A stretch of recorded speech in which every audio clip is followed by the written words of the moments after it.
সে বলল, আমি কি তোমাকে একথা বলিনি যে তুমি আমার সাথে থেকে ধৈর্য ধরতে পারবে না? সে বলল, যদি এরপর আর একটি কথাও আমি তোমাকে জিজ্ঞেস করি তাহলে তুমি আমাকে তোমার সাথে রেখো না। অবশ্য এখন তো তুমি আমার পক্ষ থেকে ওজর পেশ করার প্রান্ত সীমায় পৌঁছে গেছ। আবার তারা চলতে শুরু করলো। কিছু দূর এগিয়ে তারা জনপদের অধিবাসীদের কাছে পৌঁছল। সেখানে পৌঁছে তারা সেই জনপদের অধিবাসীদের কাছে কিছু খাবার চাইল, কিন্তু তারা তাদের মেহমানদারি করতে অস্বীকার করল। অতঃপর সেখানে তারা একটি পতনোন্মুখ পুরনো প্রাচীর দেখতে পেল। সে প্রাচীরটা সোজা করে দিল। সে বলল, তুমি চাইলে তো এদের কাছ থেকে এর উপর কিছু পারিশ্রমিক গ্রহণ করতে পারতে। সে বলল, বেশ, এখানেই তোমার আমার মধ্যে বিচ্ছেদ হয়ে গেল। কিন্তু তার আগে যেসব কথার ব্যাপারে তুমি আমার সাথে ধৈর্য ধরে থাকতে পারোনি তার ব্যাখ্যা আমি তোমাকে বলে দিতে চাই। প্রথম ঘটনাটি হচ্ছে নৌকা সম্পর্কিত। মূলত তা ছিল কয়েকজন গরিব মানুষের মালিকানাধীন।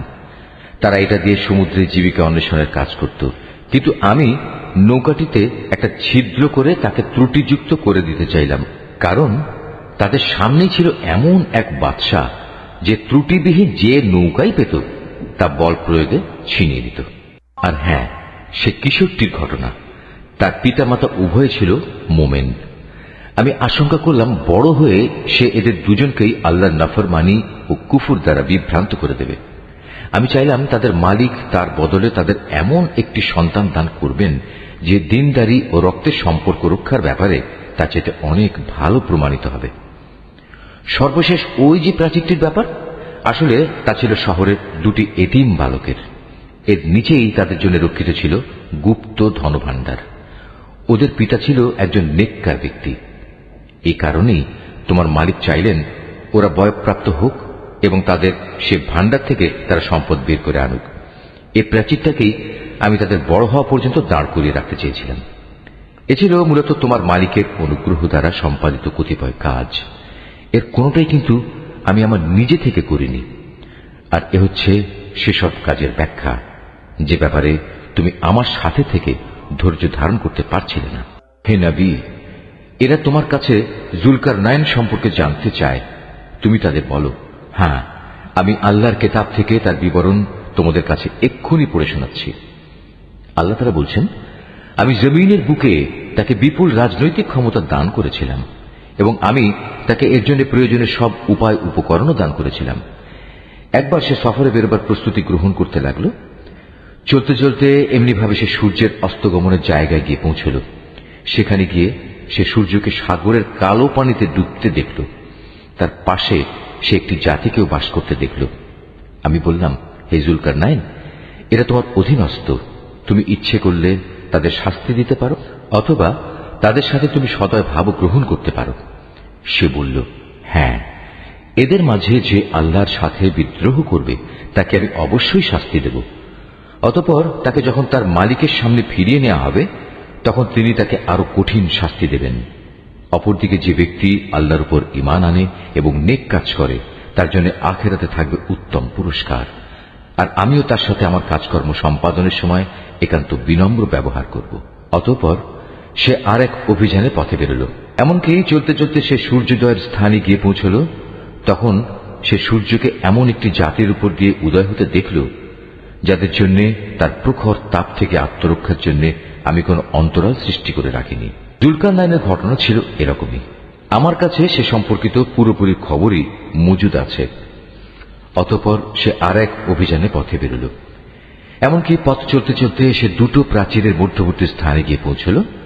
দুই পর্বতের মধ্যবর্তী স্থানে পৌঁছে সে এমন এক সম্প্রদায়ের লোকদের পেল যারা জুলকারনাইনের কোনো কথাই তেমন বুঝতে পারছিল বলে মনে হল না।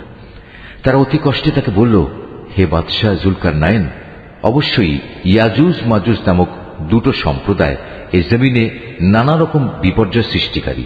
এমত অবস্থায় তাদের থেকে বাঁচার জন্য আমরা কি তোমাকে এ শর্তে কোন রকম একটা কর দেব যে তুমি আমাদের এবং তাদের মাঝে একটি প্রাচীর বানিয়ে দেবে? সে বলল, কোনো কর নেওয়ার প্রয়োজন নেই, কেননা আমার মালিক আমাকে যা কিছু দিয়ে রেখেছেন তাই আমার জন্য ভালো। হ্যাঁ, শারীরিক শক্তি দ্বারা তোমরা আমাকে সাহায্য করতে পারো। আমি তোমাদের এবং তাদের মাঝে এক মজবুত প্রাচীর বানিয়ে দেব। তোমরা আমার কাছে এ কাজের জন্য লোহার পাতসমূহ নিয়ে এসো। অতঃপর সে অনুযায়ী তা আনা হলো এবং প্রাচীর তৈরির কাজও শুরু হলো।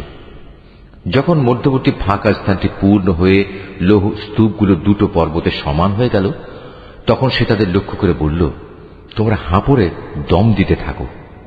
অতঃপর যখন তা আগুনের মতো উত্তপ্ত হল, তখন সে বলল, এখন তোমরা আমার কাছে কিছু গলানো তামা নিয়ে এসো, আমি তা এর উপর ঢেলে দেব। সুতরাং এভাবেই এমন একটি মজবুত প্রাচীর তৈরি হয়ে গেল যে তারা তারপর উঠতে সক্ষম হল না, না তারা তা ভেদ করে বাইরে আসতে পারল। জুলকারনাইন বলল, এই যা কিছু হয়েছে তা সবই আমার মালিকের অনুগ্রহে হয়েছে, কিন্তু যখন আমার মালিকের ওয়াদা মতো কিয়ামত আসবে, তখন তিনি তা চূর্ণ বিচূর্ণ করে একাকার করে দেবেন। আর আমার মালিকের ওয়াদা হচ্ছে সত্য ওয়াদা। কিয়ামতের আগে আমি তাদের দলে দলে ছেড়ে দেব। তারা সমুদ্রের ঢেউয়ের আকারে একদল আরেক দলের মধ্যে প্রবিষ্ট হবে। যখন সিংহায় ফুৎকার দেয়া হবে, তখন তাদের সবাইকে আমি হাসরের ময়দানে একত্রিত করব। সেদিন আমি জাহান্নামকে তার অবিশ্বাসীদের সামনে এনে হাজির করব, যাদের চোখের মধ্যে আমার স্মরণ থেকে আবরণ পড়েছিল, তারা হেদায়েতের কথাই শুনতে পেত না। কাফেররা কি একথা মনে করে নিয়েছে যে তারা আমার বদলে আমারই কতিপয় গোলামকে অভিভাবক বানিয়ে নেবে, আর আমি এ ব্যাপারে তাদের কোনো জিজ্ঞাসাবাদই করব না? আমি তো জাহান্নামকে কাফেরদের মেহমানদারির জন্য সাজিয়ে রেখেছি। হে নবী, এদের তুমি বলো, আমি কি তোমাদের এমন লোকদের কথা বলবো যারা আমলের দিক থেকে সম্পূর্ণ ক্ষতিগ্রস্ত হয়ে পড়েছে? এরা হচ্ছে সেসব লোক যাদের সমুদয় প্রচেষ্টা এই দুনিয়ায় বিনষ্ট হয়ে গেছে, অথচ তারা মনে মনে ভাবছে তারা বুঝি ভালো কাজই করে যাচ্ছে। এরাই হচ্ছে সেসব লোক যারা তাদের মালিকের আয়াতসমূহকে অস্বীকার করে এবং অস্বীকার করে তার সাথে ওদের সাক্ষাতের বিষয়টিও। এর ফলে ওদের সব কর্মই নিষ্ফল হয়ে যায়। তাই কিয়ামতের দিন আমি তাদের জন্য ওজনের কোনো মানদণ্ড স্থাপন করব না। এটাই জাহান্নাম, এটাই হলো তাদের যথার্থ পাওনা, কেননা তারা স্বয়ং স্রষ্টাকে অস্বীকার করেছে। উপরন্তু তারা আমার আয়াতসমূহ ও তার বাহক রসুলদের বিদ্রুপের বিষয় হিসেবে গ্রহণ করেছে। অপরদিকে যারা আল্লাহ তাআলার উপর ঈমান এনেছে এবং সে অনুযায়ী নেক আমল করেছে, তাদের মেহমানদারির জন্য জান্নাতুল ফিরদাউস সাজানো রয়েছে। সেখানে তারা চিরদিন থাকবে। সেদিন তারা সেখান থেকে অন্য কোথাও যেতে চাইবে না। হে নবী, তুমি এদের বলো, আমার মালিকের প্রশংসার কথাগুলো লিপিবদ্ধ করার জন্য যদি সমুদ্র কালি হয়ে যায়, তাহলে আমার মালিকের জ্ঞানের কথা লেখা শেষ হওয়ার আগেই সমুদ্র শুকিয়ে যাবে। এমনকি যদি আমি তার মতো আরো সমুদ্রকে লেখার কালি করে সাহায্য করার জন্য নিয়ে আসি, তবু। হে নবী, তুমি এদের বলো, আমি তো তোমাদের মতোই একজন রক্ত মাংসের মানুষ, তবে আমার উপর ওহী নাজিল হয়, আর সে ওহীর মূল কথা হচ্ছে তোমাদের মাবুদ হচ্ছেন একজন। অতএব তোমাদের মাঝে যদি কেউ তার মালিকের সাক্ষাৎ কামনা করে, সে যেন হামেশা নেক আমল করে, সে যেন কখনো তার মালিকের ইবাদতে অন্য কাউকে শরীক না করে। সূরা মারইয়াম। রহমান রহিম আল্লাহ তাআলার নামে। কাফ হা ইয়া আইন সাদ। হে নবী, এ হচ্ছে তোমার মালিকের অনুগ্রহের কথাগুলো স্মরণ করা, যা তিনি তার এক অনুগত বান্দা জাকারিয়ার উপর প্রেরণ করেছিলেন।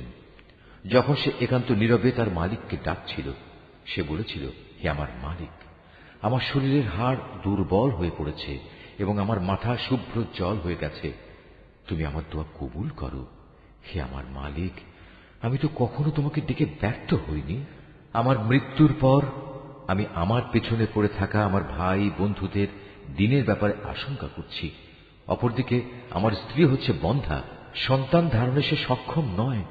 তাই তুমি একান্ত তোমার কাছ থেকে আমাকে একজন উত্তরাধিকারী দান করো, যে আমার উত্তরাধিকারিত্ব করবে ইয়াকুবের বংশের। হে আমার মালিক, তুমি তাকে একজন সন্তোষভাজন ব্যক্তি বানাও। আল্লাহ তাআলা বললেন, হে জাকারিয়া, আমি তোমাকে একটি ছেলে হওয়ার সুখবর দিচ্ছি। তার নাম হবে ইয়াহইয়া। এর আগে এ নামে আমি কোনো মানুষের নামকরণ করিনি। সে বলল, হে আমার মালিক, আমার ছেলে হবে কিভাবে? আমার স্ত্রী তো বন্ধ্যা এবং আমি নিজেও এখন বার্ধক্যের শেষ সীমানায় এসে উপনীত হয়েছি। আল্লাহ তাআলা বললেন, হ্যাঁ, এটা এভাবেই হবে। তোমার মালিক বলছেন, এটা আমার জন্য নিতান্ত সহজ কাজ। আমি তো এর আগেও তোমাকেও সৃষ্টি করেছিলাম যখন তুমি কিছুই ছিলে না। সে বলল, হে আমার মালিক, আমাকে এজন্যে কিছু একটা নিদর্শন বলে দাও। তিনি বললেন, হ্যাঁ, তোমার নিদর্শন হচ্ছে সুস্থ থেকেও তুমি ক্রমাগত 3 রাত মানুষদের সাথে কোন রকম কথাবার্তা বলবে না। অতঃপর সে কামরা থেকে বেরিয়ে তার জাতির লোকদের কাছে এলো এবং ইশারা ইঙ্গিতে তাদের বুঝিয়ে দিল তারা যেন সকাল সন্ধ্যা আল্লাহ তাআলার পবিত্রতা ও মহিমা ঘোষণা করে। এরপর একসময় ইয়াহিয়ার জন্ম হল। সে যখন বড় হল তখন আমি তাকে বললাম, হে ইয়াহিয়া, আমার কিতাবকে তুমি শক্ত করে ধারণ করো। আসলে আমি তাকে ছেলেবেলায় বিচার বুদ্ধি দান করেছিলাম। সে আমার একান্ত কাছ থেকেই হৃদয়ে কোমলতা ও পবিত্রতা লাভ করল। সে ছিল আসলেই একজন পরেজগার ব্যক্তি। তদুপরি সে ছিল পিতামাতার একান্ত অনুগত, কখন অবাধ্য ও নাফরমান ছিল না। তার প্রতি শান্তি বর্ষিত হয়েছিল যেদিন তাকে জন্ম দেওয়া হয়েছে। শান্তি বর্ষিত হবে সেদিন যেদিন সে মৃত্যুবরণ করবে এবং যেদিন পুনরায় সে জীবিত হয়ে পুনরুত্থিত হবে। হে নবী, এ কিতাবে মারিয়ামের কথা তুমি তাদের স্মরণ করিয়ে দাও, বিশেষ করে সেই সময়ের কথা যখন সে তার পরিবারের লোকজনদের কাছ থেকে আলাদা হয়ে পূর্ব দিকের একটি ঘরে গিয়ে আশ্রয় নিয়েছিল। অতঃপর লোকদের কাছ থেকে নিজেকে আড়াল করার জন্য সে পর্দা করল। আমি তার কাছে আমার রূহ জিবরাইলকে পাঠালাম। সে পূর্ণ মানুষের আকৃতিতে তার সামনে গিয়ে আত্মপ্রকাশ করল। সে বলল, হে আগত ব্যক্তি, তুমি যদি আল্লাহ তাআলাকে ভয় করো তাহলে আমি তোমার অনিষ্ট থেকে দয়াময় আল্লাহ তাআলার কাছে পানা চাই। সে বলল, আমি তোমার মালিকের পাঠানো দূত। আমি তো এজন্য এসেছি যেন তোমাকে একটি পবিত্র সন্তান দিয়ে যেতে পারি। সে বলল, এ কি বলছো তুমি? আমার ছেলে হবে কিভাবে? আমাকে তো আজ পর্যন্ত কোনো পুরুষ স্পর্শও করেনি, আর না আমি কখনো অসতী ছিলাম। সে বলল, হ্যাঁ, এভাবেই হবে। তোমার মালিক বলছেন, তা আমার জন্য খুবই সহজ কাজ এবং আমি তাকে মানুষদের জন্য কুদরতের একটি নিদর্শন ও আমার কাছ থেকে অনুগ্রহ তুল্য একটি মানুষ বানাতে চাই। মূলত এটা ছিল আমার পক্ষ থেকে এক স্থিরীকৃত ব্যাপার। অতঃপর সে তাকে গর্ভে ধারণ করল এবং তাকে সহ দূরে কোনো এক জায়গায় চলে গেল। তারপর প্রসব বেদনা তাকে আশ্রয়ের জন্য এক খেজুর গাছের নিচে নিয়ে এলো। সে বলল, হায়, এর আগে যদি আমি মরে যেতে পারতাম তাহলে এই কষ্ট আজ আমার সইতে হতো না, এবং আমি যদি মানুষদের স্মৃতি থেকে সম্পূর্ণ বিস্তৃত হয়ে যেতাম। তখন একজন ফেরেশতা তাকে তার নিচের দিক থেকে আহ্বান করে বলল, হে মারিয়াম, তুমি কোন রকম দুঃখ করো না। তোমার মালিক তোমার পিপাসা নিবারণের জন্য তোমার পাদদেশে একটি পানির ঝর্ণা বানিয়ে দিয়েছেন। তুমি এই খেজুর গাছের কাণ্ড তোমার দিকে নাড়া দাও, দেখবে তা তোমার উপর পাকা ও তাজা খেজুর ফেলছে। অতঃপর মজা করে এ গাছের খেজুর খাও এবং এই ঝর্ণার পানীয় পান করো এবং সন্তানের দিকে তাকিয়ে তোমার চোখ জুড়াও। ইতিমধ্যে যদি তুমি মানুষদের কাউকে দেখো তাহলে বলবে, আমি আল্লাহ তাআলার নামে রোজার মান্নত করেছি, এ কারণে আমি আজ কোন মানুষের সাথে কথা বলবো না। অতঃপর সে তাকে নিজের কোলে তুলে নিজের জাতির কাছে ফিরে এলো। লোকেরা তার কোলে সন্তান দেখে বলল, হে মারিয়াম, তুমি তো সত্যি এক অদ্ভুত কাণ্ড করে বসেছ। হে হারুনের বোন, এ কি করলে তুমি? তোমার পিতা তো কোনো অসৎ ব্যক্তি ছিল না, তোমার মাতাও তো চারিত্রিক দিক থেকে কোনো খারাপ মহিলা ছিল না। সে সবাইকে তার কোলে শিশুটির দিকে ইশারা করে বলল, তোমাদের যদি কিছু জিজ্ঞেস করার থাকে তাহলে একেই জিজ্ঞেস করো। তারা বলল, আমরা তার সাথে কিভাবে কথা বলবো যে এখনো দোলনার শিশু? এ কথা শুনেই সে শিশু বলে উঠল, হ্যাঁ, আমি হচ্ছি আল্লাহ তাআলার বান্দা। তিনি আমাকে কিতাব দিয়েছেন এবং আমাকে তিনি নবী বানিয়েছেন। যেখানেই আমি থাকি না কেন তিনি আমাকে তার অনুগ্রহ ভাজন করবেন। তিনি আমাকে নির্দেশ দিয়েছেন যতদিন আমি বেঁচে থাকি ততদিন যেন আমি নামাজ প্রতিষ্ঠা করি এবং যাকাত প্রদান করি, আমি যেন মায়ের প্রতি অনুগত থাকি। আল্লাহর শুকর, তিনি আমাকে নাফরমান করে পয়দা করেননি। আমার উপর ছিল আল্লাহ তাআলার পক্ষ থেকে বিশেষ শান্তি যেদিন আমি জন্মগ্রহণ করেছি। শান্তি থাকবে সেদিন যেদিন আমি আবার মৃত্যুবরণ করব এবং মৃত্যুর পরে যেদিন জীবিত অবস্থায় পুনরুত্থিত হব। এ হচ্ছে মারিয়াম পুত্র ঈসা এবং এ হচ্ছে তার আসল ঘটনা, যা নিয়ে তারা অযথাই সন্দেহ করে। তারা বলে, সে আল্লাহ তাআলার সন্তান, কিন্তু সন্তান গ্রহণ করা আল্লাহ তাআলার কাজ নয়। তিনি এ থেকে অনেক পবিত্র। তিনি যখন কোনো কিছু করতে চান তখন শুধু বলেন হও এবং সাথে সাথেই তা হয়ে যায়।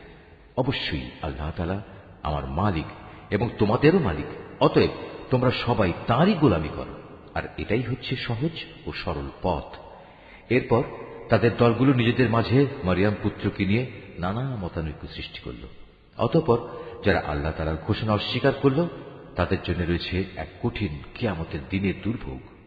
যেদিন এরা আমার সামনে এসে হাজির হবে, সেদিন তারা ভালো করেই শুনবে এবং ভালো করেই দেখতে পাবে। কিন্তু আজ এই জালেমরা না শোনা ও না দেখার ভান করে সুস্পষ্ট গুমরাহিতে নিমজ্জিত হয়ে আছে। হে নবী, সেই আক্ষেপের দিনটি সম্পর্কে তুমি এদের সাবধান করে দাও, যেদিন জান্নাত জাহান্নামের ব্যাপারে চূড়ান্ত সিদ্ধান্ত হয়ে যাবে। এখন তো এরা এ ব্যাপারে গাফিলতে ডুবে রয়েছে, তাই ওরা আল্লাহর উপর ঈমান আনছে না। নিশ্চয়ই পৃথিবীর মালিক হব আমি এবং তার উপর যা কিছু রয়েছে সে সবেরও, আর তাদের সবাইকে আমার কাছেই ফিরে আসতে হবে। হে নবী, কেতাবে তুমি ইব্রাহিমের ঘটনাকে স্মরণ করো। অবশ্যই সে ছিল এক সত্যবাদী নবী। বিশেষ করে সে সময়ের কথা যখন সে তার পিতাকে বলল, হে আমার পিতা, তুমি কেন এমন একটা জিনিসের পুজো করো যা দেখতে পায় না, কিছু শুনতে পায় না, যা তোমার কোনো কাজেও আসবে না? হে আমার পিতা, আমার কাছে আল্লাহ তাআলা সৃষ্টি রহস্য সম্পর্কে যে জ্ঞান এসেছে তা তোমার কাছে আসেনি। অতএব তুমি আমার কথা শোনো, আমি তোমাকে সঠিক পথ দেখাবো।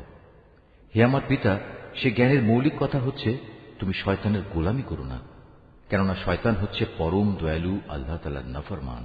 হে আমার পিতা, আমার ভয় হচ্ছে নাফরমান শয়তানের গোলামি করলে পরম দয়ালু আল্লাহ তাআলার কোনো আযাব এসে তোমাকে স্পর্শ করবে, আর এর ফলে জাহান্নামে তুমি শয়তানেরই সাথী হয়ে যাবে।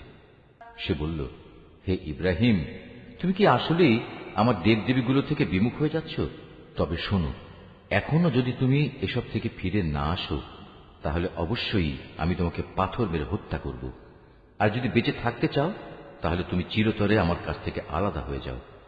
সে বলল, আচ্ছা, তোমার প্রতি আমার সালাম, আমি তোমার কাছ থেকে আলাদা হয়ে যাচ্ছি, কিন্তু এ সত্ত্বেও আমি আমার মালিকের কাছে তোমার জন্য মাগফিরাত কামনা করতে থাকব। অবশ্যই আল্লাহ তাআলা আমার প্রতি অতিশয় মেহেরবান। আমি তোমাদের কাছ থেকে আলাদা হয়ে যাচ্ছি এবং আল্লাহ তাআলাকে বাদ দিয়ে তোমরা যাদের ডাকো তাদের সবার কাছ থেকেও আলাদা হয়ে যাচ্ছি। আমি তো আমার মালিককেই ডাকতে থাকব। আশা করি আমার মালিককে ডেকে আমি কখনো ব্যর্থকাম হব না। অতঃপর যখন সে সত্যিই তাদের কাছ থেকে পৃথক হয়ে গেল এবং পৃথক হয়ে গেল তাদের থেকে যাদের ওরা আল্লাহ তাআলার বদলে ডাকত, তখন আমি তাকে ইসহাক ও ইসহাক পুত্র ইয়াকুব দান করলাম। এদের সবাইকেই আমি নবী বানিয়েছি। আমি তাদের উপর আমার আরো বহু অনুগ্রহ দান করেছি এবং মানুষদের মাঝে আমি তাদের সুউচ্চ সম্মানও দান করেছি। হে নবী, তুমি এ কিতাবে মুসার ঘটনা স্মরণ করো।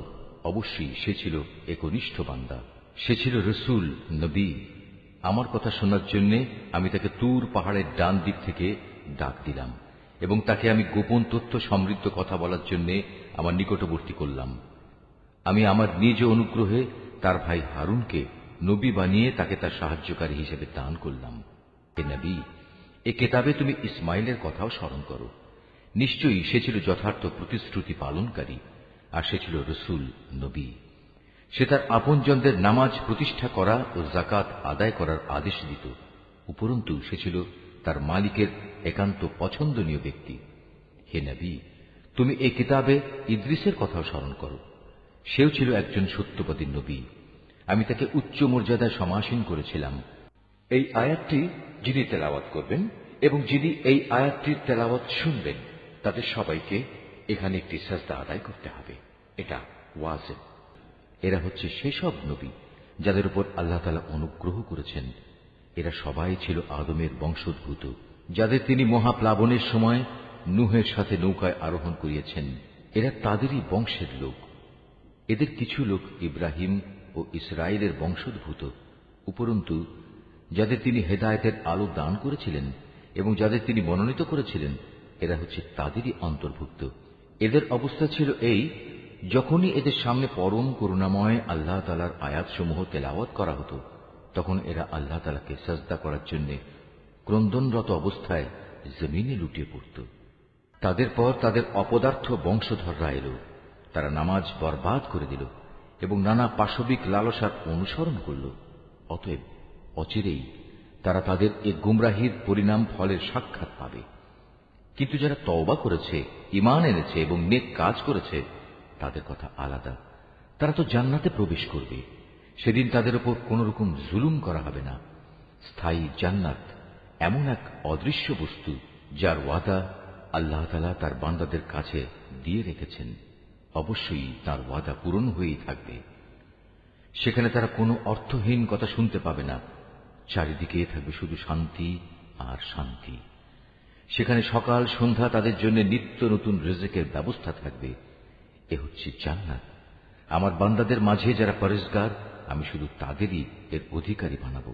ফেরেশতারা বলল, হে নবী, আমরা কখনো তোমার মালিকের আদেশ ছাড়া জমিনে অবতরণ করি না। আমাদের সামনে পেছনে যা কিছু আছে এর মধ্যবর্তী স্থানে, তা সবই তো তাঁর জন্যে। মূলত তোমার মালিক কখনো কাউকে ভুলে থাকেন না। তিনি আসমান সমূহ ও জমিনের মালিক, এবং তিনি মালিক এদের উভয়ের মাঝে যা কিছু আছে তারও। অতএব তোমরা একমাত্র তাঁরই গোলামি করো, তার গোলামির উপরই কায়েম থাকো। তুমি তার সমগুণ সম্পন্ন এমন কোন নাম কি জানো যে তুমি তার গোলামি করবে? কিছু সংখ্যক মূর্খ মানুষ বলে, একবার আমার মৃত্যু হলে আমি কি জীবিত অবস্থায় মাটির ভেতর থেকে পুনরুত্থিত হব? এ নির্বোধ মানুষটি কি একবারও চিন্তা করে না এর আগে তো আমি তাকে সৃষ্টি করেছি, অথচ সে তখন কিছুই ছিল না? অতএব তোমার মালিকের শপথ, আমি অবশ্যই এদের একত্রিত করব শয়তানদেরও। অতঃপর এদের সবাইকে হাঁটু গাড়া অবস্থায় জাহান্নামের চারপাশে এনে জড়ো করব। তারপর আমি অবশ্যই এদের প্রত্যেক দলের মধ্যে থেকে দয়াময় আল্লাহ তাআলার প্রতি যারা সবচেয়ে বেশি বিদ্রোহী ছিল তাদের খুঁজে খুঁজে বের করে আনব। ওদের মধ্যে যারা জাহান্নামে নিক্ষিপ্ত হবার অধিকতর যোগ্য, আমি তাদের সবার চাইতে বেশি জানি। জাহান্নামে তোমাদের মধ্যে এমন একজন ব্যক্তিও হবে না যাকে এর উপর দিয়ে পার হতে হবে না। এটা হচ্ছে তোমার মালিকের অমোঘ সিদ্ধান্ত। এ পার হওয়ার সময় আমি শুধু ওসব মানুষদেরই মুক্তি দেব যারা দুনিয়ার জীবনে আল্লাহ তাআলাকে ভয় করেছে।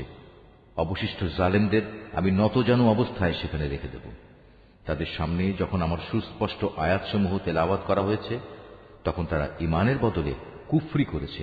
তারা ঈমানদারদের লক্ষ্য করে বলে, বলতো আমাদের উভয় দলের মাঝে কোন দলটি মর্যাদা শ্রেষ্ঠতর ও কোন দলের মাহফিল বেশি শানদার? অথচ ওদের পূর্বে কত শানদার মাহফিলের অধিকারী মানব গোষ্ঠীকে আমি নির্মূল করে দিয়েছি, যারা আজকের এ কাফেরদের চাইতে সহায় সম্পদ ও প্রাচুর্যের বাহাদুরিতে ছিল অনেক শ্রেষ্ঠ। হে নবী, এদের বলো, যে ব্যক্তি গুমরাহিতে নিমজ্জিত থাকে তাকে দয়াময় আল্লাহ তাআলা অনেক ঢিল দিতে থাকেন, যতক্ষণ না তারা সে বিষয়টি স্বচক্ষে প্রত্যক্ষ করবে। যে বিষয়ে তাদের সতর্ক করা হচ্ছে, হয় তা হবে আল্লাহ তাআলার শাস্তি, নতুবা হবে কিয়ামত। তেমন সময় উপস্থিত হলে তারা অচিরেই একথা জানতে পারবে কোন ব্যক্তিটি মর্যাদায় নিকৃষ্ট ছিল এবং কার জনশক্তি ছিল দুর্বল। এর বিপরীত যারা হেদায়েতের পথে চলে, আল্লাহ তাআলা দিন দিন তাদের হেদায়েতের পরিমাণ বাড়িয়ে দেন। হে নবী, তোমার মালিকের কাছে তো স্থায়ী জিনিস হিসেবে মানুষের নেক আমলই হচ্ছে সর্বোৎকৃষ্ট পুরস্কার পাওয়ার দিক থেকে যেমন তা ভালো, প্রতিদান হিসেবেও তা তেমনি উত্তম। তুমি সে ব্যক্তির অবস্থা লক্ষ্য করেছো কি, যে আমার আয়াতসমূহকে প্রত্যাখ্যান করে এবং ঔদ্ধত্যের সাথে বলে বেড়ায়, কিয়ামতের দিন আমাকে অবশ্যই আমার মাল ও সন্তান ফেরত দেয়া হবে? সে কি অদৃশ্য জগতের কোন খবর পেয়েছে? না দয়াময় আল্লাহ তাআলার কাছ থেকে এ ব্যাপারে সে কোনো প্রতিশ্রুতি আদায় করে নিয়েছে?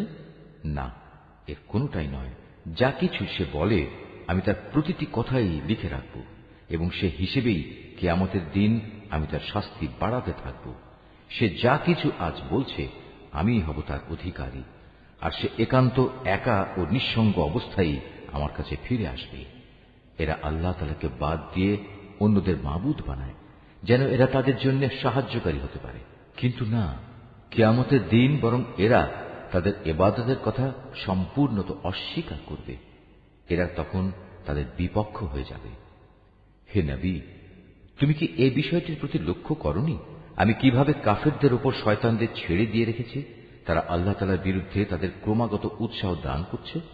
অতএব তুমি এদের আযাবের ব্যাপারে কোন রকম তাড়াহুড়ো করো না। আমি তো এদের চূড়ান্ত ধ্বংসের দিনটি গণনা করে যাচ্ছি। সেদিন আমি পরেশগার বান্দাদের সম্মানিত মেহমান হিসেবে দয়াময় আল্লাহ তাআলার কাছে একত্রিত করব, আর নাফরমানদের জাহান্নামের দিকে তৃষ্ণার্ত উটের ন্যায় তাড়িয়ে নিয়ে যাব। সেদিন কোন মানুষই আল্লাহ তাআলার দরবারে সুপারিশ পেশ করার ক্ষমতা রাখবে না। হ্যাঁ, যদি কেউ আল্লাহ তাআলার কাছ থেকে তেমন কোন প্রতিশ্রুতি নিয়ে রাখে তবে তা ভিন্ন কথা।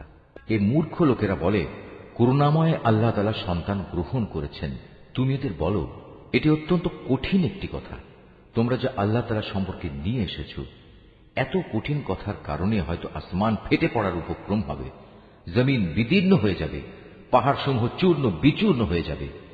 এর কারণ এরা দয়াময় আল্লাহ তাআলার জন্য সন্তান হওয়ার কথা বলেছে, অথচ সন্তান গ্রহণ করা আল্লাহ তাআলার জন্য কোনো অবস্থায় শোভনীয় নয়। কেননা আসমান সমূহ ও জমিনে যা কিছু আছে তাদের মাঝে কিছুই এমন নেই যা কিয়ামতের দিন দয়াময় আল্লাহ তাআলার সম্মুখে তার অনুগত বান্দা হিসাবে উপস্থিত হবে না। তিনি তার সৃষ্টি সব কিছুকে কড়ায় গণ্ডায় গুনে তার পূর্ণাঙ্গ হিসাবে রেখে দিয়েছেন। কিয়ামতের দিন এদের সবাই নিঃসঙ্গ অবস্থায় তাঁর সামনে আসবে। যারা আল্লাহ তাআলার উপর ঈমান আনে এবং নেক কাজ করে, আল্লাহ তাআলা অচিরেই তাদের জন্য ভালোবাসা সৃষ্টি করে দেবেন। আমি তো এই কোরআনকে তোমার ভাষায় সহজ করে নাজিল করেছি, যাতে করে তুমি এর দ্বারা যারা আল্লাহ তাআলাকে ভয় করে তাদের জান্নাতের সুসংবাদ দিতে পারো, এবং দ্বীনের ব্যাপারে যে জাতি খামাখা ঝগড়া করে তুমি তাদেরও এ দিয়ে সাবধান করে দিতে পারো। তাদের আগেও আমি বহু মানব গোষ্ঠীকে ধ্বংস করে দিয়েছি। এদের কোন রকম অস্তিত্বকে তুমি এখন অনুভব করো না শুনতে পাও এদের কোনো ক্ষীণতম শব্দ? সূরা তাহা, রহমান রহিম আল্লাহ তাআলার নামে। তাহা, হে নবী, আমি এ কোরআন এজন্য নাজিল করিনি যে তুমি এর দ্বারা কষ্ট পাবে। এ কোরআন তো হচ্ছে বরং কষ্ট থেকে মুক্তি পাওয়ার একটি উপায় ও নসিহত মাত্র সে ব্যক্তির জন্য যে আল্লাহ তাআলাকে ভয় করে। এ কিতাব তার কাছ থেকে অবতীর্ণ যিনি জমিন ও সমুচ্চ আকাশসমূহ সৃষ্টি করেছেন। দয়াময় আল্লাহ তাআলা মহান আরশে সমাসীন হলেন। আসমান সমূহ ও জমিনে যা কিছু আছে এ দুইয়ের মাঝখানে এবং জমিনের অনন্ত গভীরে, তা সবই তাঁর জন্য। হে মানুষ, তুমি যদি জোরে কথা বলো তা যেমন তিনি শুনতে পান, তেমনি গোপন কথা বরং তার চাইতেও গোপন যা তাও তিনি জানেন। আল্লাহ তাআলা ছাড়া অন্য কোনো মাবুদ নেই। যাবতীয় উত্তম নাম তাঁর জন্যই নিবেদিত। হে নবী, তোমার কাছে কি মুসার কাহিনী পৌঁছেছে? বিশেষ করে সে ঘটনাটি যখন সে দূরে আগুন দেখল এবং তার পরিবারের লোকজনদের বলল, তোমরা এখানে অপেক্ষায় থাকো, আমি অবশ্যই আগুন দেখতে পেয়েছি। সম্ভবত তা থেকে কিছু আগুনের টুকরো আমি তোমাদের কাছে নিয়ে আসতে পারব, কিংবা সে আগুন দেখে আমি পথঘাট সংক্রান্ত কোনো নির্দেশ পেয়ে যাব। অতঃপর সে যখন সে স্থানে পৌঁছল তখন তাকে আহ্বান করে বলা হলো, হে মুসা, নিশ্চয়ই আমি হচ্ছি তোমার মালিক। তুমি তোমার জুতো দুটো খুলে ফেলো, কেননা তুমি এখন পবিত্র তুয়া উপত্যকায় দাঁড়িয়ে আছো। আমি তোমাকে নবুয়তের জন্য বাছাই করেছি। অতএব যা কিছু তোমাকে এখন ওহীর মাধ্যমে বলা হচ্ছে তা মনোযোগের সাথে শোনো। আমি হচ্ছি আল্লাহ তাআলা, আমি ছাড়া দ্বিতীয় কোনো মাবুদ নাই। অতএব তুমি শুধু আমারই ইবাদত করো এবং আমার স্মরণের জন্য নামাজ প্রতিষ্ঠা করো। কিয়ামত অবশ্যই আসবে, আমি তাকে এক সুনির্দিষ্ট সময় পর্যন্ত গোপন করে রাখতে চাই, যাতে করে প্রতিটি ব্যক্তিকে কিয়ামতের দিন নিজ নিজ কর্ম অনুযায়ী প্রতিদান দেয়া যায়। যে ব্যক্তি কিয়ামত দিবসের উপর বিশ্বাস করে না এবং যে নিজ প্রবৃত্তির অনুসরণ করে, সে যেন তোমাকে ওতে বিশ্বাস স্থাপন থেকে কখনো বাধা দিতে না পারে। এমনটি করলে অতঃপর তুমি নিজেই ধ্বংস হয়ে যাবে। হে মুসা, বলতো তোমার ডান হাতে ওটা কি? সে বলল, এটি হচ্ছে আমার হাতের লাঠি। আমি কখনো কখনো এর উপর ভর দিই, আবার কখনো তা দিয়ে আমি আমার মেষপালের জন্য গাছের পাতা পাড়ি। তাছাড়াও এটি আমার আরো অনেক কাজে লাগে। আল্লাহ তাআলা বললেন, হে মুসা, এটি মাটিতে নিক্ষেপ করো। অতঃপর সে তা মাটিতে নিক্ষেপ করল, সাথে সাথেই তা সাপ হয়ে এদিক ওদিক ছোটাছুটি করতে লাগলো। তিনি বললেন, হে মুসা, তুমি একে ধরো, ভয় পেও না, দেখবে আমি এখনই তাকে তার আগের আকৃতিতে ফিরিয়ে আনছি। হে মুসা, এবার তুমি তোমার হাত তোমার বগলে রাখো। অতঃপর দেখবে কোন রকম অসুখজনিত দোষ ত্রুটি ছাড়াই তা নির্মল উজ্জ্বল হয়ে বেরিয়ে আসবে। এ হচ্ছে আমার পরবর্তী নিদর্শন। এগুলো এজন্য দেয়া হলো যেন আমি তোমাকে আমার কুদরতের আরো বড় বড় নিদর্শন দেখাতে পারি। হ্যাঁ, এবার এগুলো নিয়ে তুমি ফেরাউনের কাছে যাও, কেননা সে নিজেকে মাবুদ দাবি করে মারাত্মক সীমা লঙ্ঘন করে ফেলেছে। সে বলল, হে আমার মালিক, তুমি আমার জন্য আমার বক্ষকে প্রশস্ত করে দাও, আমার কাজ আমার জন্য সহজ করে দাও, আমার জিহ্বার জড়তা দূর করে দাও, যাতে করে ওরা আমার কথা বুঝতে পারে। আমার আপনজনদের মধ্যে থেকে একজনকে আমার সাহায্যকারী বানিয়ে পাঠাও। হারুন হচ্ছে আমার ভাই, তাকেই বরং তুমি আমার সহযোগী বানিয়ে দাও। তার দ্বারা তুমি আমার শক্তি বৃদ্ধি করো, তাকে আমার কাজের অংশীদার বানিয়ে দাও, যাতে করে আমরা উভয়ে মিলে তোমার অনেক পবিত্রতা ও মহিমা ঘোষণা করতে পারি, তোমাকে বেশি বেশি স্মরণ করতে পারি। নিশ্চয়ই তুমি আমাদের কার্যক্রমের সম্মুখ দ্রষ্টা। তিনি বললেন, হে মুসা, তুমি যা কিছু চেয়েছো তা সবই তোমাকে দেয়া হলো। আমি তো এর আগেও অলৌকিকভাবে তোমার প্রতিপালনের ব্যবস্থা করে তোমার উপর আরেকবার অনুগ্রহ করেছিলাম, যখন আমি তোমার মায়ের কাছে একটি ইঙ্গিত পাঠিয়েছিলাম। আসলে সে বিষয়টি ইঙ্গিত করে বলে দেওয়ার মতো গুরুত্বপূর্ণ বিষয় ছিল। সে ইঙ্গিত ছিল, তুমি তাকে ফেরাউনের লোকদের কাছ থেকে বাঁচানোর জন্য জন্মের পর একটি সিন্দুকের ভেতরে রেখে দাও, অতঃপর তাকে সিন্দুক সহ নদীতে ভাসিয়ে দাও, যেন নদী তাকে ভাসাতে ভাসাতে তীরে ঠেলে দেয়। আমি জানি একটু পরেই তাকে উঠিয়ে নেবে এমন এক ব্যক্তি যে আমার দুশমন এবং তারও দুশমন। হে মুসা, আমি আমার কাছ থেকে ফেরাউন ও অন্য মানুষদের মনে তোমার জন্য ভালোবাসা সৃষ্টি করে দিয়েছিলাম, যেন তুমি আমার চোখের সামনেই বড় হতে পারো। যখন তোমার বোন চলতে চলতে এখানে এলো এবং ফেরাউনের লোকজনদের বলল, আমি কি তোমাদের একথা বলে দেব কে এর লালন পালনের ভার নিতে পারবে, তারা এতে রাজি হয়ে গেল। এভাবেই আমি তোমাকে পুনরায় তোমার মায়ের কাছে তার কোলেই ফিরিয়ে আনলাম, যাতে করে তার চোখ জুড়িয়ে যায় এবং তোমাকে হারিয়ে সে যেন চিন্তাক্লিষ্ট না হয়। স্মরণ করো, যখন তুমি একজন মানুষকে হত্যা করলে, তখন আমি হত্যাজনিত সেই মানসিক যন্ত্রণা থেকে তোমাকে মুক্তি দিলাম। এছাড়াও তোমাকে আমি আরো বিভিন্নভাবে পরীক্ষা করেছি। অতঃপর তুমি কয়েক বছর মাদিয়ানবাসীদের মাঝে কাটিয়ে এলে। এরপর হে মুসা, একটা নির্ধারিত সময় পরেই তুমি আজ এখানে এসে উপস্থিত হলে। আমি এই দীর্ঘ পরীক্ষা দ্বারা তোমাকে আমার নিজের কাজের জন্য প্রস্তুত করে নিয়েছি। আমার নিদর্শন সমূহ নিয়ে তুমি ও তোমার ভাই এবার ফেরাউনের কাছে যাও, তবে কখনো আমার জিকির থেকে শৈথিল্য প্রদর্শন করো না। তোমরা দুজনে অবিলম্বে ফেরাউনের কাছে চলে যাও, কেননা সে মারাত্মকভাবে সীমা লঙ্ঘন করেছে। হেদায়েত পেশ করার সময় তোমরা তার সাথে নম্র কথা বলবে। হতে পারে সে তোমাদের উপদেশ কবুল করবে, অথবা সে আমার ভয় করবে।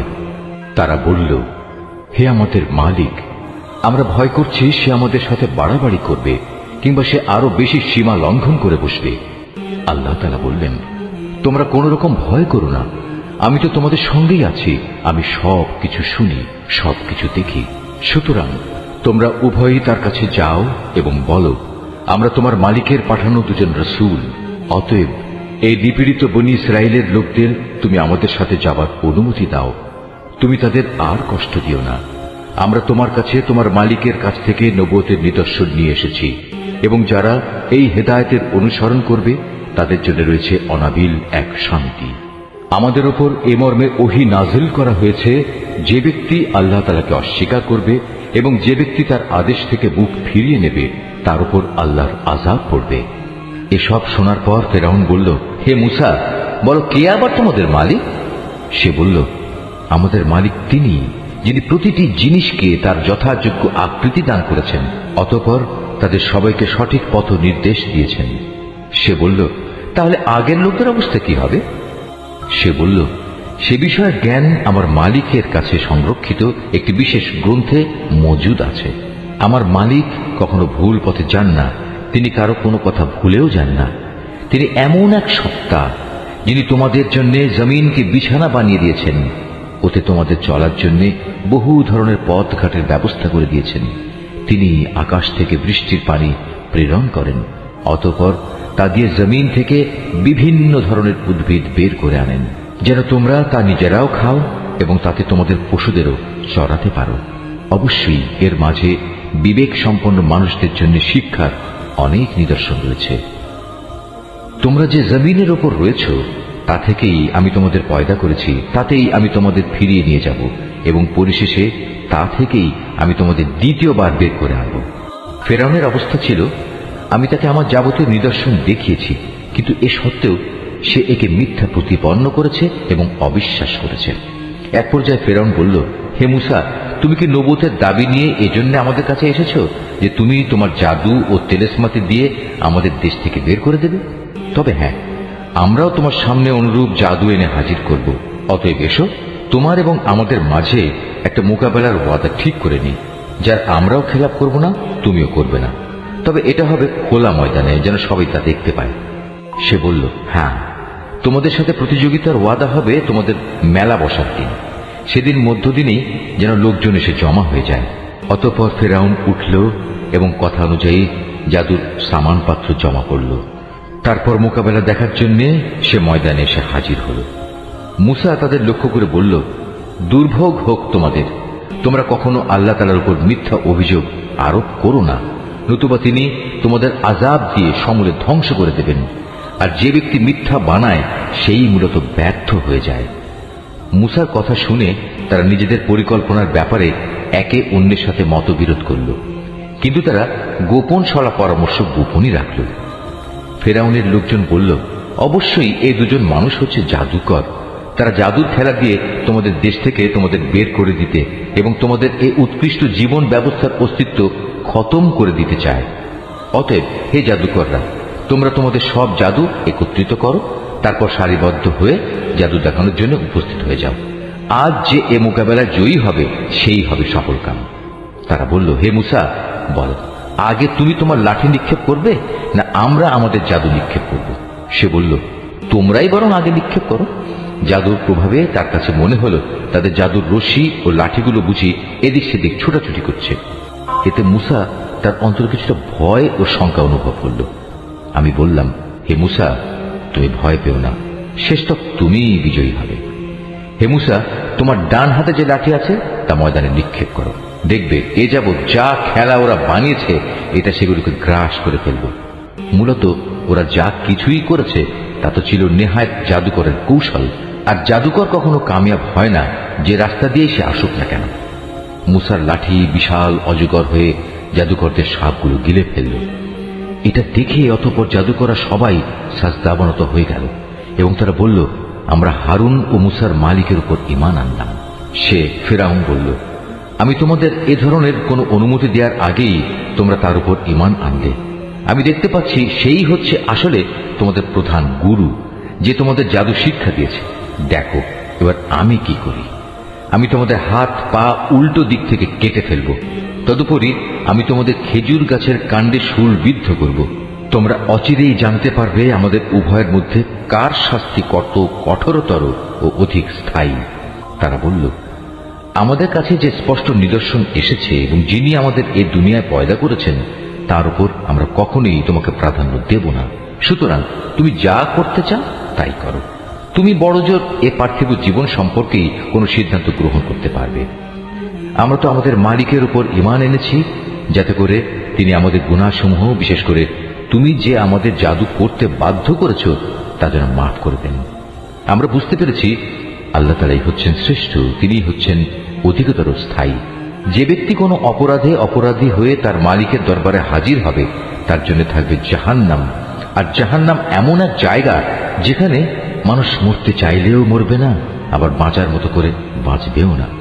অপরদিকে যে ব্যক্তি তার কাছে মোমেন হয়ে কোনো নেক কাজ নিয়ে হাজির হবে তারাই হচ্ছে সেসব লোক যাদের জন্য রয়েছে সমুচ্চ মর্যাদা, এমন এক স্থায়ী জান্নাত যার পাদদেশ দিয়ে ঝর্ণা ধারা প্রবাহিত হবে, সেখানে তারা থাকবে চিরকাল। এ হচ্ছে সে ব্যক্তির পুরস্কার যে স্বীয় জীবন পবিত্র রেখেছে। আমি মুসার কাছে এ মর্মে ওহী পাঠিয়েছি, তুমি আমার বান্দাদের নিয়ে রাতের বেলায় এই দেশ ছেড়ে চলে যাও এবং আমার আদেশে তুমি ওদের জন্য সমুদ্রের মধ্যে একটি শুষ্ক সড়ক বানিয়ে নাও। পেছন থেকে কেউ তোমাকে ধাওয়া করবে এই আশঙ্কা তুমি কখনোই করো না। মুসা তার জাতিকে নিয়ে সাগরের পানি বেরিয়ে গেল। অতঃপর ফেরাউন তার সৈন্য সামন্ত সহ তাদের পশ্চাৎ ধাবন করল। তারপর সাগরের অথই পানি তাদের ডুবিয়ে দেয়, ঠিক যেমনটি তাদের ডুবিয়ে দেওয়া উচিত ছিল। মূলত ফেরাউন তার জাতিকে গোমরাহ করে দিয়েছে।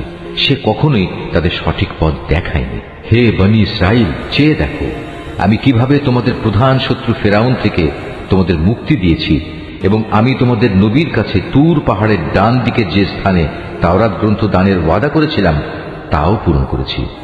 তোমাদের জন্য আমি আরো নাজিল করেছি তোমাদের প্রতি এক পবিত্র খাবার, যার নাম মান এবং সালওয়া। তোমাদের আমি যা ভালো খাবার দান করেছি তা খাও, এবং তাতে বাড়াবাড়ি করো না, নতুবা তোমাদের উপর আমার গজব অবধারিত হয়ে যাবে, আর যার উপর আমার গজব নাজিল হবে সে তো ধ্বংসই হয়ে যাবে।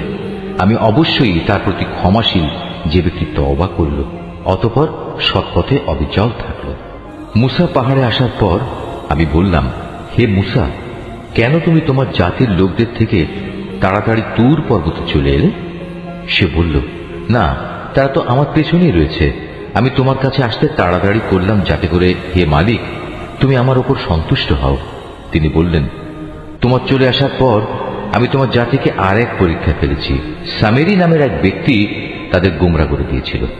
অতঃপর মুসা অত্যন্ত ক্রুদ্ধ ও ক্ষুব্ধ হয়ে তার জাতির কাছে ফিরে এলো। এসে তাদের সে বলল, হে আমার জাতি, এ তোমরা কি করলে?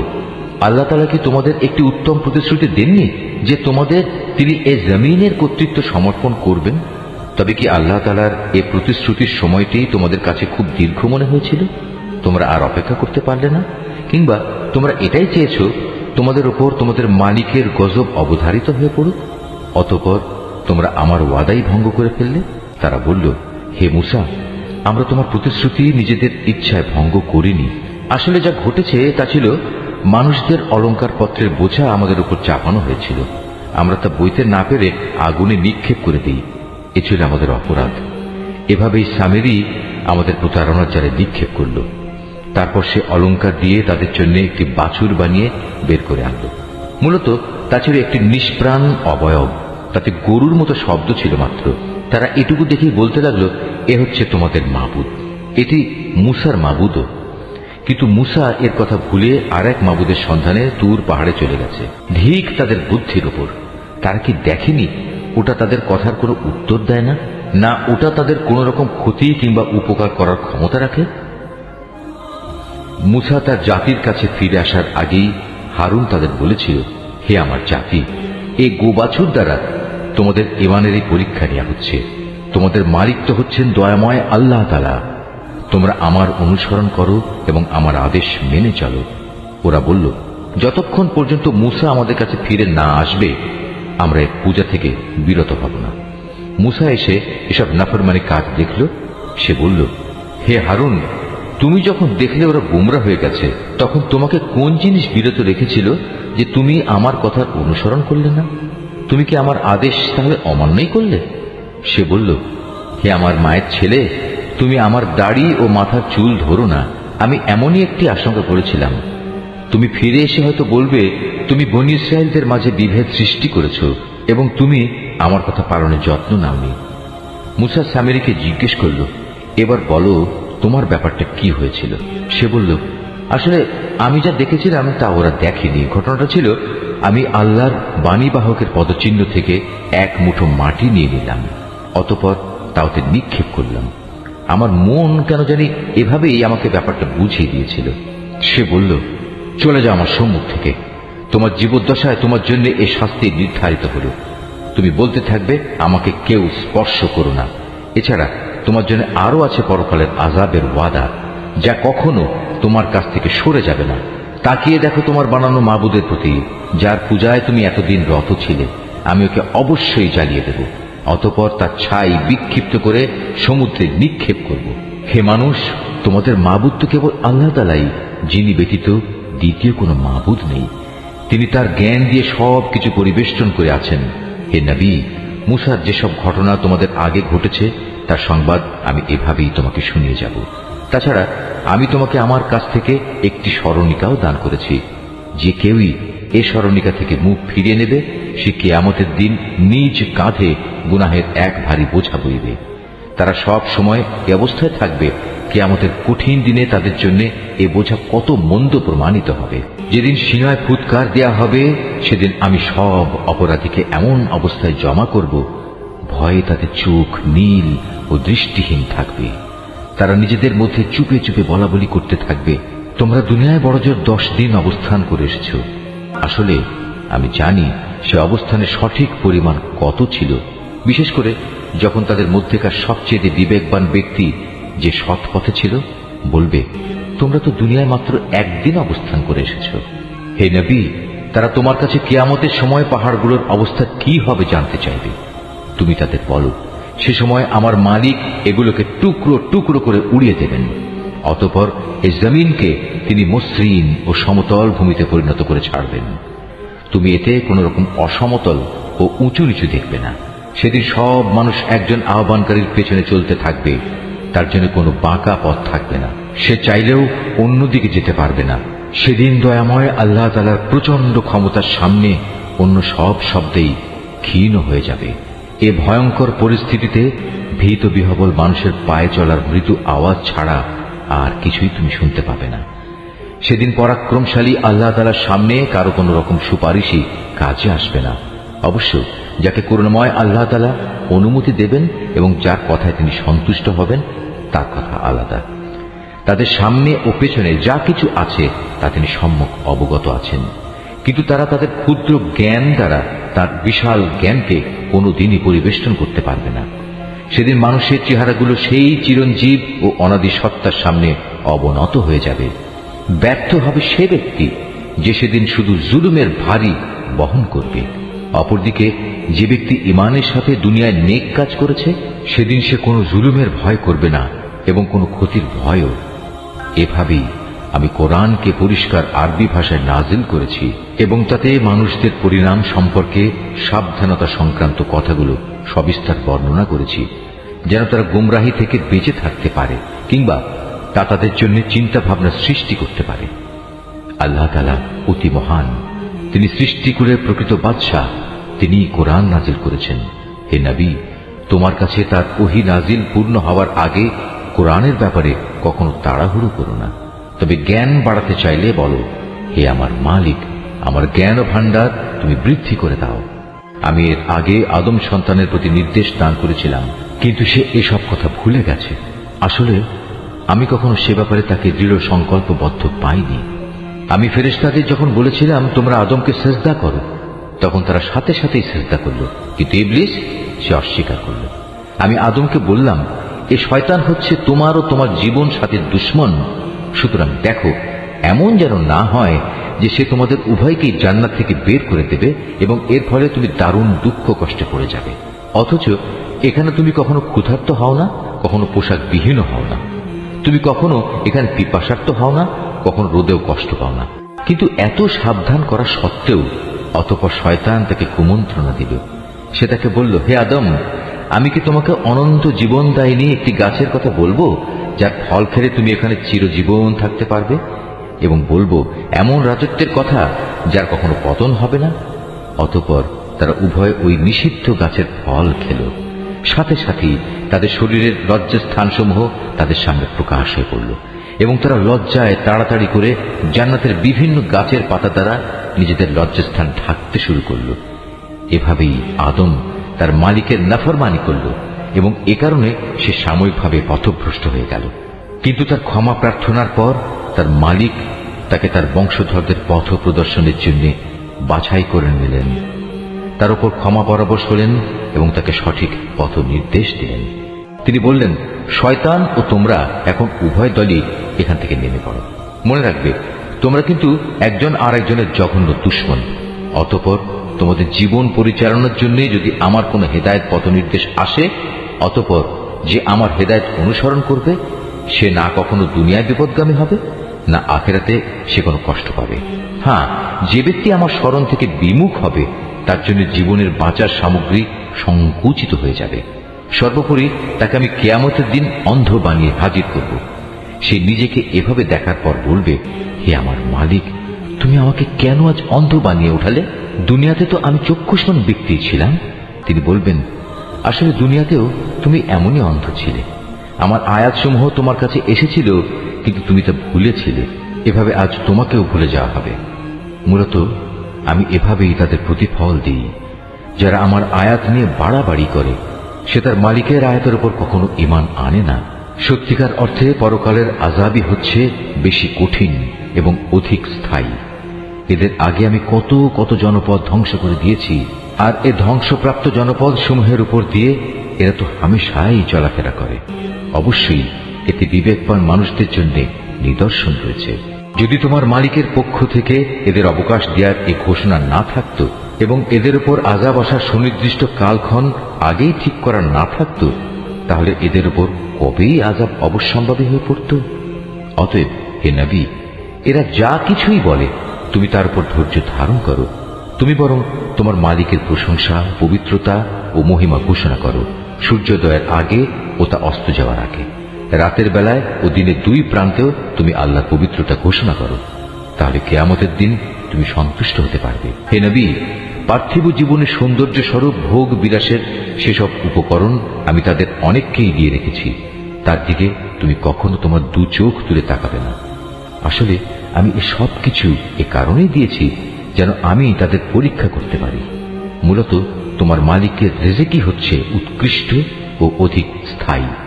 হে নবী, তোমার পরিবার পরিজনকে নামাজের আদেশ দাও এবং নিজেও তার উপর অবিচল থেকো। আমি তো তোমার কাছে কোন রকম রিজিক জীবন উপকরণ চাই না। রিজিক তো তোমাকে আমিই দান করি। আল্লাহ তাআলাকে ভয় করার জন্যই রয়েছে উত্তম পরিণাম। এর পরেও মূর্খ লোকেরা বলে, এ ব্যক্তি তার মালিকের কাছ থেকে আমাদের কাছে কোনো নিদর্শন নিয়ে আসে না কেন?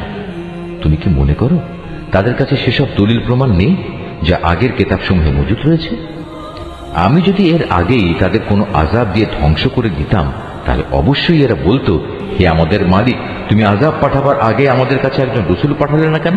রসুল পাঠালে আমরা এভাবে লাঞ্ছিত ও অপমানিত হওয়ার আগেই তোমার আয়াতসমূহ মেনে চলতাম। হে নবী, এদের বলো, হ্যাঁ, প্রত্যেক ব্যক্তি তার কাজের প্রতিফল পাবার অপেক্ষা করছে। অতএব তোমরাও অপেক্ষা করো। অচিরেই তোমরা জানতে পারবে সঠিক পথের অনুসারী কারা, আর কারাই বা সোজা সঠিক পথ পেয়েছে।